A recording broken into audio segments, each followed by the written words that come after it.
శ్రీమన్నారాయణ. భగవద్బంధువులారా, యాగశాలలో జరగవలసినటువంటి ఉదయపు కార్యక్రమం ఇప్పుడు ఇక్కడ పూర్తవుతోంది. అందరికీ కూడా యజ్ఞ ప్రసాదాన్ని, పురోడాశాన్ని అందరికీ అందజేస్తారు.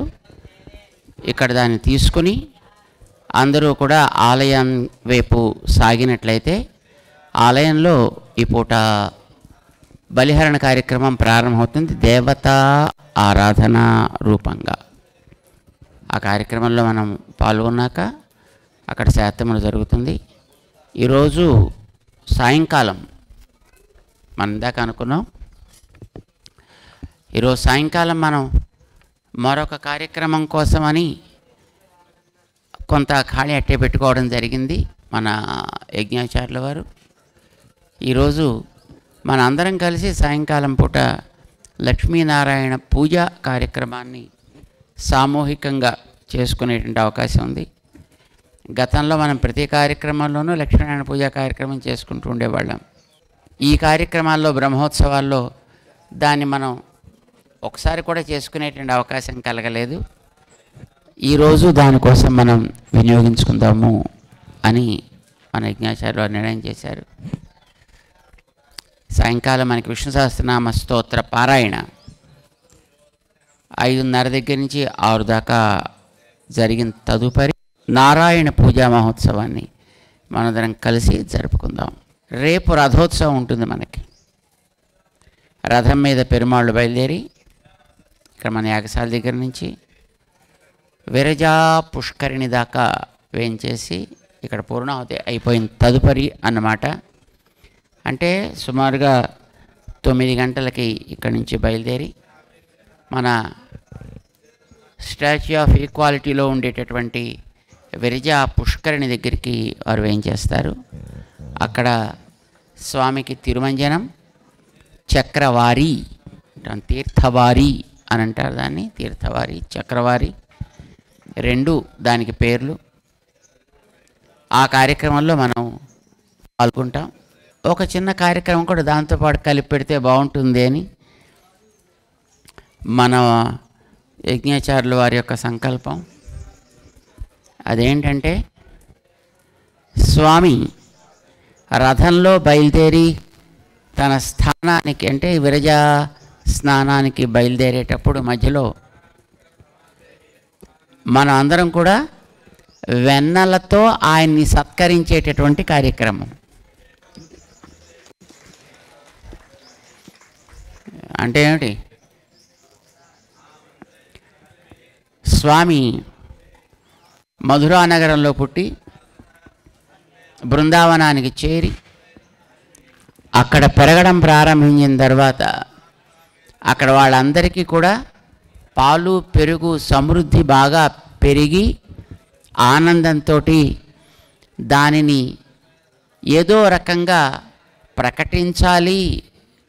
అయితే అదంతా కూడా శ్రీకృష్ణుడి వల్ల జరిగింది అనే ఆనందంతో వాళ్ళందరూ కూడా తమకు కలిగినటువంటి ఆ పాలు, పెరుగు, వెన్న, నెయ్యి ఇలాంటి వాటిని చక్కగా ఒకళ్ళ మీద ఒకళ్ళు విసురుకుంటూ ఆనందించారట. కలంద్ ఆడినర్, పాడినర్, వాళ్ళంతా ఆడి పాడి దాంతో ఆ గోకులం అంతా వెన్నమయమో పెరుగుమయం అయిపోయిందిట. వాళ్ళకు ఉండేటటువంటి సమృద్ధి అది ఆ రోజుల్లో. ఇది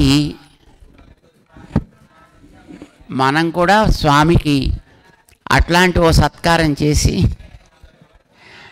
ఆయన యొక్క అనుగ్రహాన్ని మనం పొందడానికి అవకాశం ఉంది. ఇది మనకి కొన్ని దివ్య దేశాల్లో చాలా అద్భుతంగా దర్శింప చేస్తారు.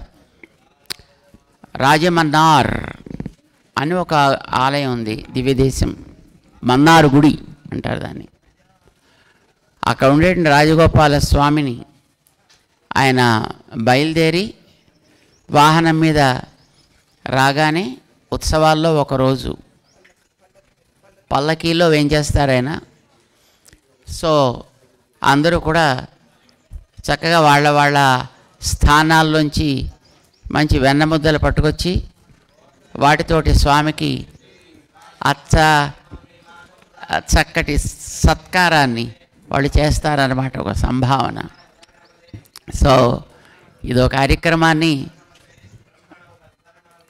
దివ్యదేశాల్లో పెరుమాళ్ళకి ఆచారం అంటూ ఉంది కనుక చక్కగా మనం కూడా అలాగ స్వామికి సత్కారం చేసుకోవచ్చును అని మన స్వామి నిర్ణయం చేశారు. రేపు రథం మీద బయలుదేరినప్పుడు స్వామికి మనం కూడా వీలైతే అట్లాంటి సత్కారాన్ని చేసే ప్రయత్నం చేయాలి.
జలద్రోణి ఉత్సవాన్ని మరి కొద్దిసేపట్లో సేవించుకోబోతున్నా. ఈ బ్రహ్మోత్సవ కార్యక్రమాలలో ఒక్కొక్క రోజు ఒక్కొక్క విశేష కార్యక్రమాన్ని జరుపుకుంటూ నవాన్నిక మహోత్సవంలో ఒక విశేష ఉత్సవం జలద్రోణి ఉత్సవం అని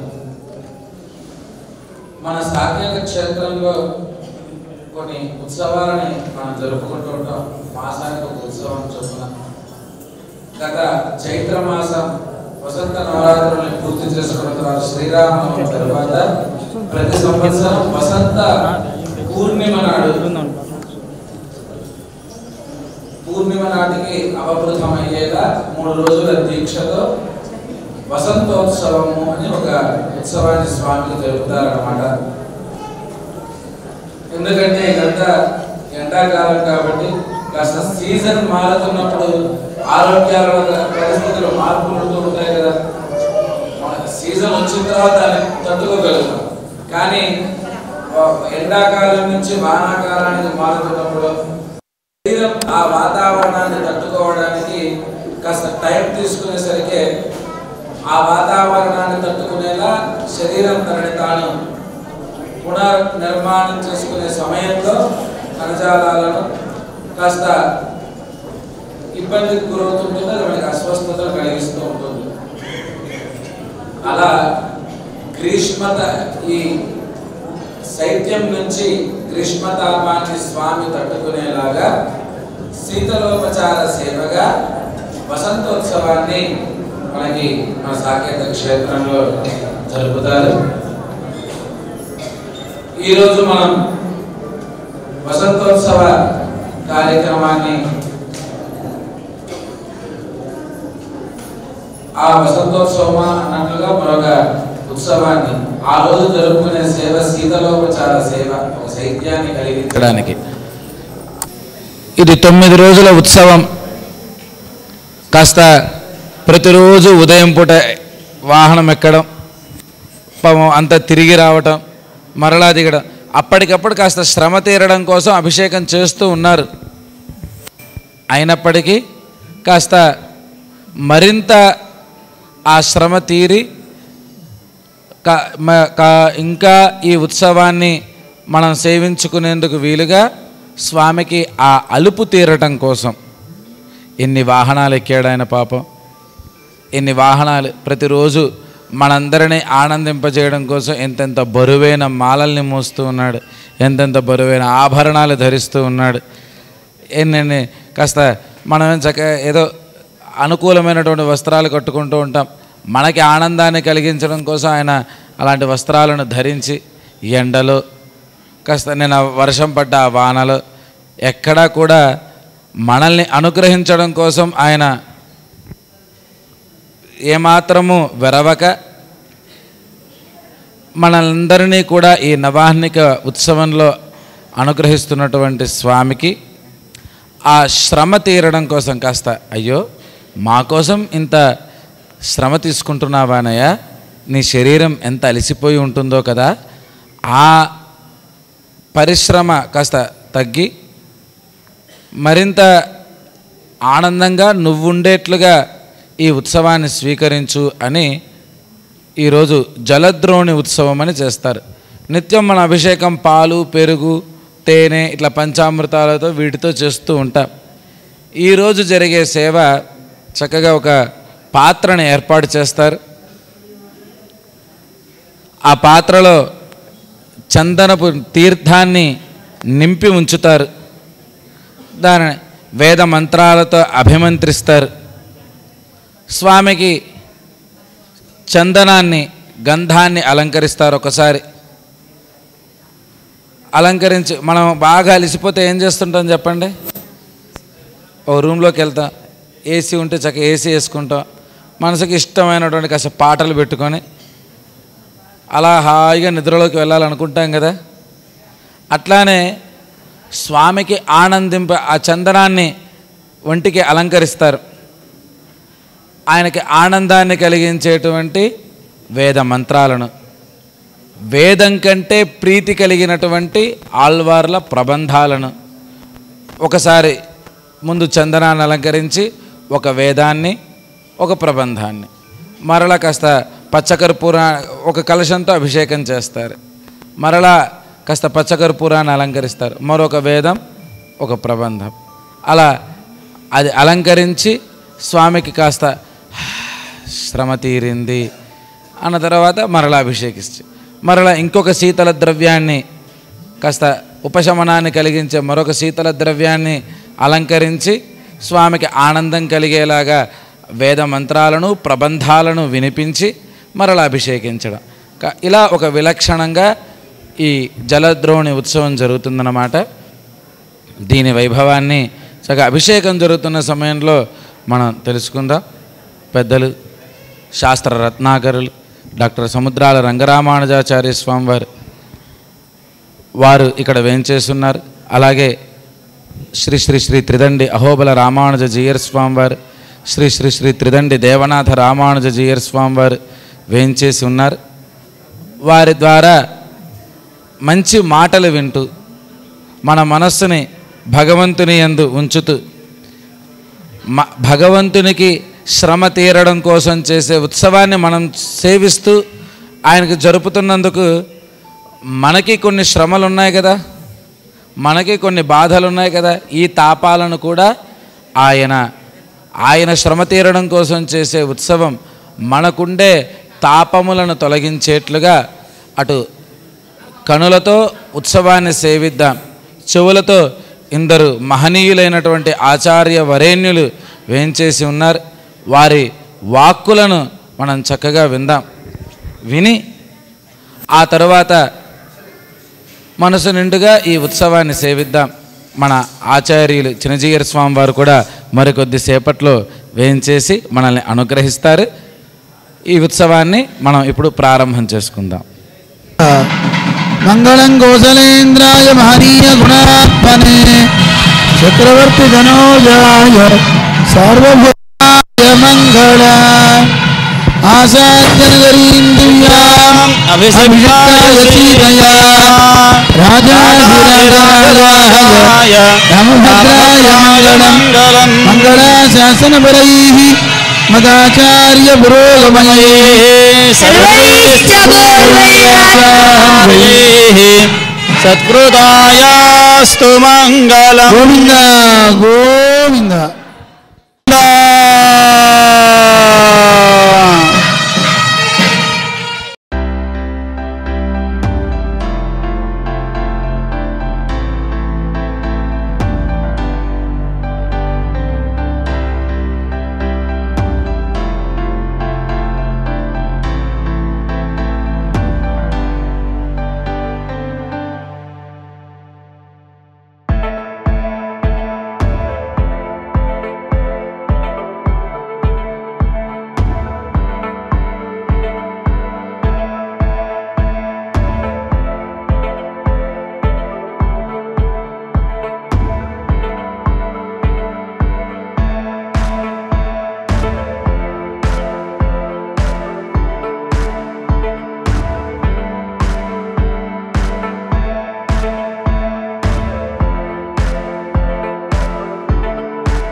வாய்த்த புகழ் மணிவண்ணா மஞ்சனமாட நீ வாராய் கஞ்சன் புணர்பினில் வந்தா கடிய ஜகடமுதைத்து வஞ்சகப்பே மகள் துஞ்சா வாய்முலை வைத்த பிரானே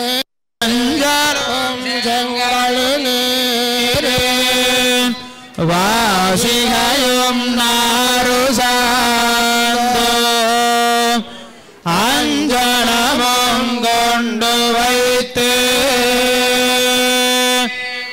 அழகனே நீராடவாரம் கலந்த சீத்தொண்டி அக்காரம்பாலில் கலந்து சொப்படன சொட்டு வைத்து தின்னருதியில் நம்பி பிலமென்முலையார்கள் சிறுபுறம் பேசிச்சிரிப்பல் சொப்பட நீராட வேண்டும் சோத்தம்பிரான் இங்கு வாராய் கொடுத்தையுருட்டி இளம்பிள்ளை கிள்ளி எடுப்பி கண்ணை புரட்டி விடித்து கலகண்டு செய்யும் பிரானே கணிகள் தருவன் ஒலிகடலோத நீர் போரே வண்ணமழகிய நம்பி மஞ்சனமாட நீவார கரந்தனல் பாலம் தயிரும் கடை பல்லாண்டு கூறுவித்து நாளம் செய்ய கரியும் கலத்ததரிசியமாக்கி வைத்தேன் கண்ணின்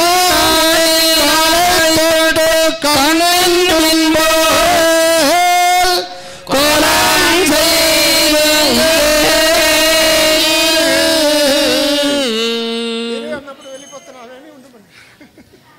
జై శ్రీమన్నారాయణ. ద్రోణ్యుత్సవం, జలద్రోణ్యుత్సవం అద్భుతంగా జరిపారు. స్వామి తిరుమంజనాన్ని స్వీకరించి ఆ తర్వాత జలద్రోణిలో చేరి అక్కడ ఆయన తొట్టి స్నానాన్ని చేశాడు. సాధారణంగా ఇదివరకు రోజుల్లో ఎవరైనా ఏదైనా ఒక మాట అంటే ఆ మాట మిగతా వాళ్ళు అంగీకరించకపోతే వాళ్ళని అంగీకరింప చేయడానికి ఏదైనా ప్రతిజ్ఞ చేయాలి. పూర్వపు రోజుల్లో ఉండేవి అలాంటివి. ఆ ప్రతిజ్ఞ చేయడానికి ఎట్లా చేయాలి, ఏం ప్రతిజ్ఞ చేయాలి? నీళ్లల్లో నిలబడి ప్రతిజ్ఞ చేయాలి. నడువెత్తు నీళ్లల్లో, లేకపోతే ఛాతి దాకా ఉండే నీటిలో దిగి నేను చెప్పేది వాస్తవమర్రా, వినండి, నమ్మండి, నేను చెబుతున్నాను కదా, నీళ్లలో నిలబడి ప్రతిజ్ఞ చేస్తున్నా, ఇలా ప్రతిజ్ఞ చేసేవారు. నమ్మకపోతే తులసిమాల మెడలో పెట్టుకుని తలకి చుట్టుకును ప్రతిజ్ఞ చేసేవారు. దానికి నమ్మకపోతే సూర్యుడు ఎదుట నిలబడి చేతులెత్తి కృతోర్ధ్వబాహు అని చేతులు పైకెత్తి నేను చెప్తున్నానర్రా, వినండి, నేను వాస్తవం చెప్తున్నానర్రా, నమ్మండి అని ఇలా ప్రతిజ్ఞ చేసి తను చేసిన ప్రతిజ్ఞ వాస్తవమే తప్ప ఇది ఏదో కళ్ళబొల్లి మాటల కోసం చెప్పటం లేదు సుమా అని ఇలా ప్రతిజ్ఞ చేసేవాడు. ఇంకా చాలా రకాలు ఉన్నాయి. ప్రతిజ్ఞ చేసేటప్పుడు కొండలో పాముని పెట్టి నేను ఈ పాముని పట్టుకోబోతున్నా, నేను చెప్పింది కరెక్ట్ అయితే ఈ పాము నన్ను కరవదు, లేకపోతే ఈ పాము నన్ను కరుచుగాక, ఇలా ప్రతిజ్ఞ చేసేవాడు. ఇంకా కాకపోతే మండేటటువంటి నిప్పుని పట్టుకుని నేను ప్రతిజ్ఞ చేస్తున్నా, నేను చేసింది వాస్తవమైతే ఇది నన్ను కాల్చకుండుగాక, ఇలా ప్రతిజ్ఞ చేసేవాడు. ఒక్కొక్కటి ఒక్కొక్క రకం చేసిన ఒక ప్రతిజ్ఞని, చెప్పిన ఒక మాటని నిజము అని నిరూపించుకోవడం నిజానికి ప్రతిజ్ఞ చేసిన వాళ్ళ బాధ్యత కాదు, అది మిగతా వాళ్ళ బాధ్యత. కానీ ఏం చేస్తాం, ప్రతిజ్ఞ చేసేవాడికే నేను చేసిన ప్రతిజ్ఞ కరెక్టరా అని చెప్పుకోవలసిన ఒక స్థితి ఏర్పడుతుంది. చూడండి, నేను తడి బట్టలు కట్టుకుని నిలువెత్తు నీళ్లల్లో నిలబడి తులసిమాలని వేసుకుని చేతులు పైకెత్తి ప్రతిజ్ఞ చేస్తున్నా,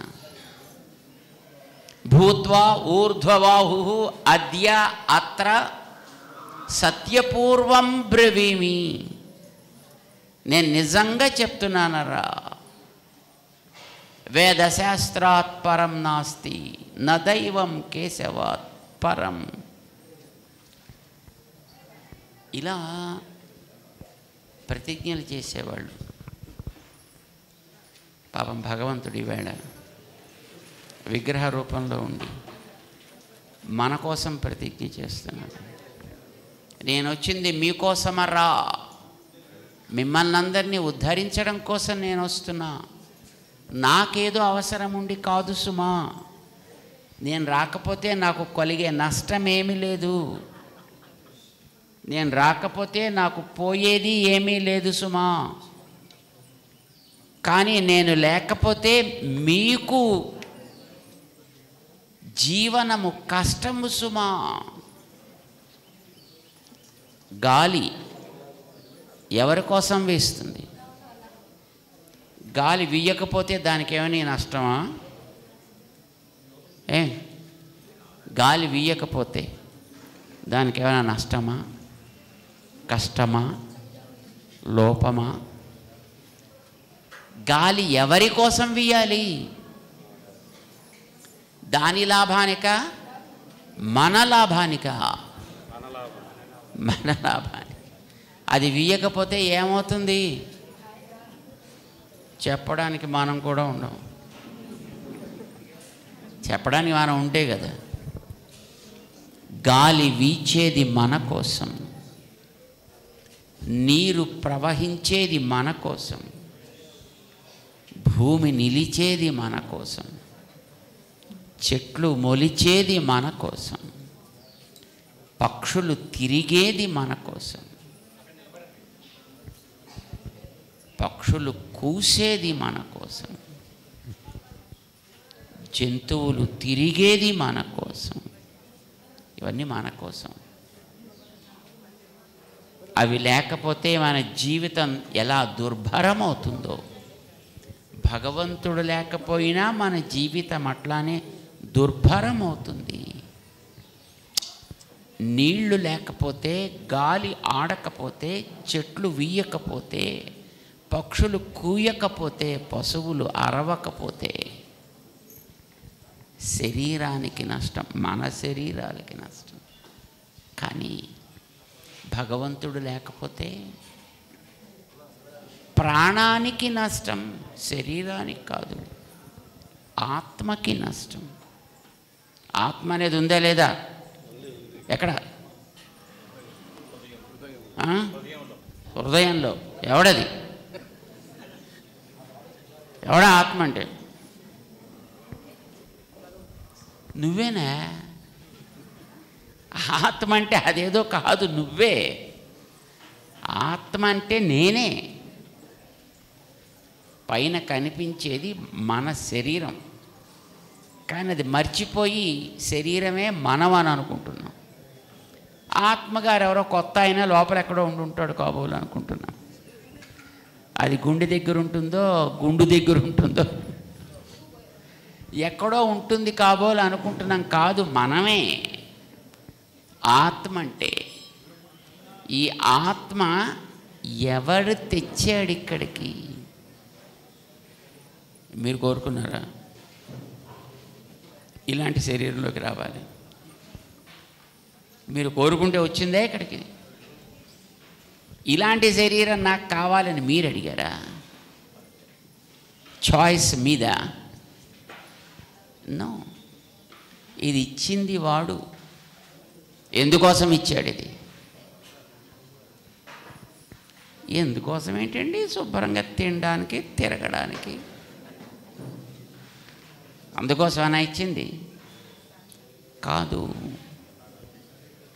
చేసే ప్రతి పని వాడికి సంతోషం కలిగించేటట్లు చేయాలి. భగవంతుడి సేవగా జరపాలి. ఏం పనులు చేయాలి అంటే ఏం పనులు చేయాలి అని ఆయన అనలే. నువ్వు చేసే ప్రతి పని, యత్ కరోషి యదశ్నాసి యజ్జుహోషి యద్దదాసి యత్ తపస్యసి. నువ్వేం చేసినా సరే నీ జీవితాన్ని నువ్వు గడుపు. నీ ఇల్లు వదిలిపెట్టేసి ఇక్కడికి రావక్కర్లా. నీ వ్యాపారం వదిలిపెట్టి నువ్వు ఇక్కడికి రావక్కర్, నీ ఉద్యోగం వదిలిపెట్టి నువ్వు ఇక్కడికి రావక్కర్లేదు. కానీ చేసే ప్రతిదీ వాడి సేవ నేను చేస్తున్నాను అనుకుంటూ ఆ జ్ఞానం కలిగిచ్చేయి. నువ్వే తిను. నువ్వు తినేది మానేసి నాకేం పెట్టక్కర్లా. కానీ ఆ తినేటప్పుడు ఈ లోపల నాతో పాటు ఉండి నన్ను నడిపిస్తూ ఉండే భగవానుడా, ఇది నీకు. కలిగే ప్రతి ఆలోచన ఈ లోపల ఉండి కలిగించే భగవానుడా, నీవిచ్చిన ఆలోచన ఇది. గుర్తించు, చెయ్యి.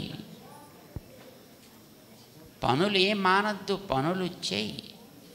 కానీ ఆ చేసే పనులు లోపలుండి చేయించేవాడు వాడని జ్ఞాపకం పెట్టుకొని చెయ్యి. చేయించేవాడు వాడైతే దాని ఫలితం ఎవడికి చెందాలి? నువ్వు చేత్తోటి అన్నాన్ని కలుపుతావు. ఎవరి కోసం?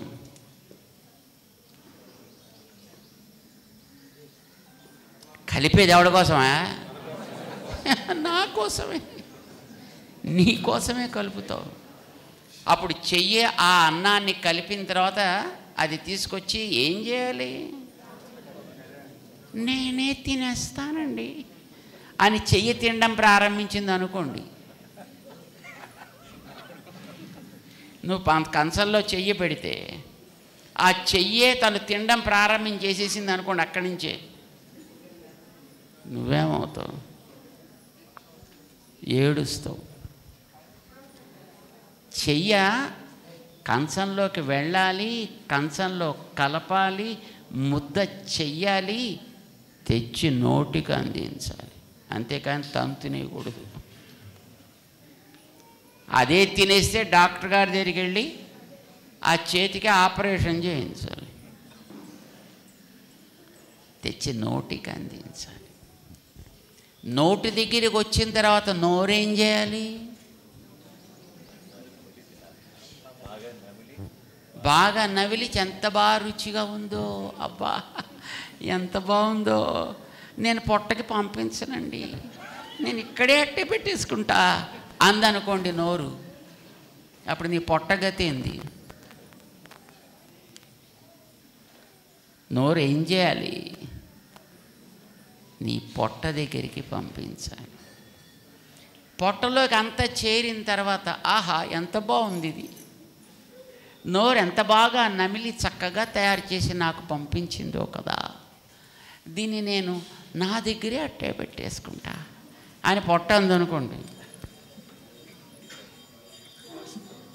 ఏం చేయాలి? పొట్ట దాన్ని అన్ని వైపులకి పంపించేసేయాలి. తన దగ్గర కొద్దిగా కూడా అట్టే పెట్టుకోకూడదు. అన్ని వైపులకి శరీరంలో భాగాలకి పంపించేయాలి. లేదండి చాలా బాగుంది కదా, నేను ఎందుకు పంపిస్తానండి, నా దగ్గరే పెట్టుకుంటా. అప్పుడు ఏమవుతుంది? పొట్ట 7వ నెల, 8వ నెల, 9వ నెల, 10వ అని అలా పెరిగి పెరిగి పెరిగి అప్పుడు డాక్టర్ గారి దగ్గరికి వెళ్ళి ఆయన ఏదో ఒక చిన్న సర్జరీ ఆపరేషన్ ఏదో చేసి లోపలదంతా బయటికి తీయాల్సి వస్తుంది. అది మిగతా శరీరానికి పంపాలి. ఆ శరీరం దాని యొక్క ఆనందాన్ని నీకివ్వాలి. అబ్బా హాయిగా ఉందండి. అప్పుడు అంటావు లోపలుండి ఇదంతా చేసేది నేను రా నాయనా, కానీ నువ్వేమనుకుంటున్నావు? ఇదంతా నా నిర్వాకమే, ఇదంతా నా గొప్పతనమే, నేనే చేసుకుంటున్నాను ఇది అని అనుకుంటున్నావు. రే కాదురా, లోపలుండి చేసేది నేనురా. లోపల ఉండే నన్ను నువ్వు చూడలేవని నేను విగ్రహంగా వచ్చానురా ఇక్కడికి. నీకు లోపల దీనిని సాగేటట్టు నేను చేస్తున్నానని గుర్తించు. మేము ఒప్పుకోవండి. నేను ప్రతిజ్ఞ చేస్తున్నాను. పాపం ఆ తొట్టెలో దిగి నడుములోతు కాదు ఛాతీలోతు నీళ్లల్లోకి దిగి నిలబడి పాపం ప్రతిజ్ఞ చేసి, ఏమర్రా మిమ్మల్ని అందరినీ నడిపేవాడిని నేనురా, మిమ్మల్ని అందరినీ బతికించేవాడిని నేనురా, మీకందరికీ ఈ గాలిని ఇచ్చేవాడిని నేనురా, నీటిని ఇచ్చేవాడిని నేను, నేలని నిలిపినవాణ్ణి నేను, ఇదంతా నేను చేస్తున్నా అని చెప్పుకుంటూ ఆయన ఈ జలద్రోణి అభిషేకాన్ని స్వీకరించి మనం జ్ఞాపకం పెట్టుకోవాల్సింది అది. మన కోసం ఉంటాడు ఆయన, మనని కాపాడటానికి ఉంటాడు ఆయన. ఆయన ముందర మన అందరము సమానమే. ఇప్పుడు ఇక్కడికి వచ్చాం మనం అంతా. మీ ఇంట్లో ఇలా కూర్చుంటారా? కింద కూర్చుంటారేమో ఇలా కింద, ఇలా కింద అంతా నీళ్లు పడితే చక్కగా హాయిగా మంచి సోఫాలో కూర్చుంటారు, చక్కగా ఫ్యాన్ వేసుకుంటారు, లేకపోతే మంచి ఏసీ పెట్టుకుంటారు, హాయ్ హాయ్ హాయ్ అంటే కూర్చుంటారు. కానీ ఇక్కడికి వస్తేనో మన ఎంత వాళ్ళమైనా ఆయన ముందర ఇంతే. అందరము ఆయన దగ్గర అభిమానాన్ని ఉంచి ఆయన దగ్గర మనం నిలబడగలుగుతాము. అహంకారాలని ప్రక్కన పెట్టగలుగుతాము, అభిమానాలని దూరంగా పెట్టగలుగుతాము, ఆయన ముందర వినయంతో ఉండగలుగుతాం, విధేయులమై ఉండగలుగుతాం. ఆయన ముందర మనందరం ఒకటి కాగలుగుతాం, ఒక కుటుంబం కాగలుగుతాం.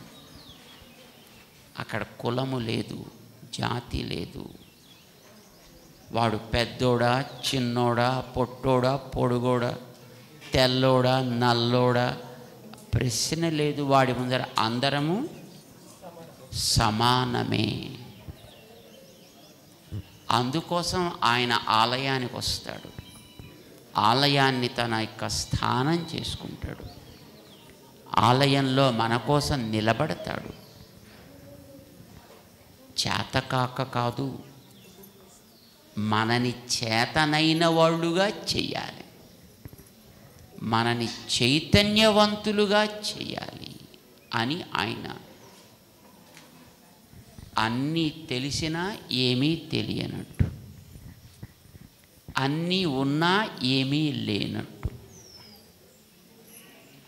అన్నిటికీ తగినా ఏమీ తనది కానట్టు,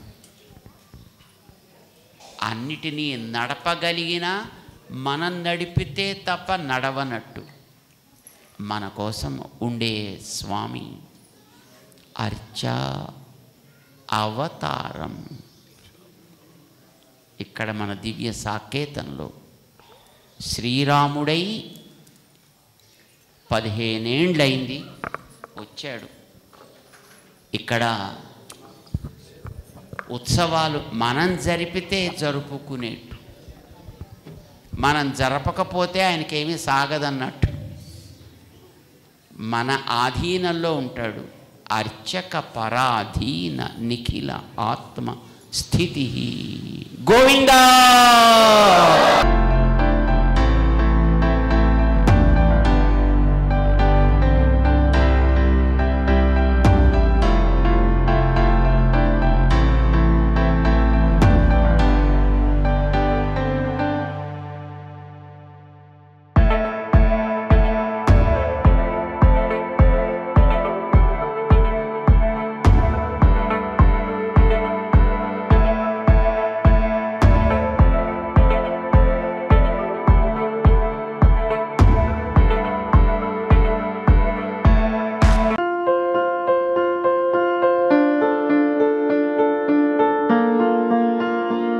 సంస్కృతి సంప్రదాయం ప్రేమ ఆప్యాయత రాజసం ఉట్టిపడే వేడుకలకు అనువైన ప్రదేశం MLN convention hall.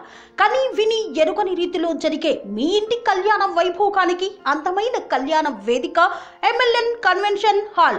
MLN convention hall ప్రత్యేకతలు: సువిశాలమైన wedding halls, centralise AC, banquet hall మరియు విశాలమైన డైనింగ్ హాల్, వధువరుల కోసం ప్రత్యేక AC మరియు నాన్ AC గదులు, నక్షత్రాల వెలుగులో పచ్చని పచ్చికపై పార్టీల కోసం అనువైన గార్డెన్.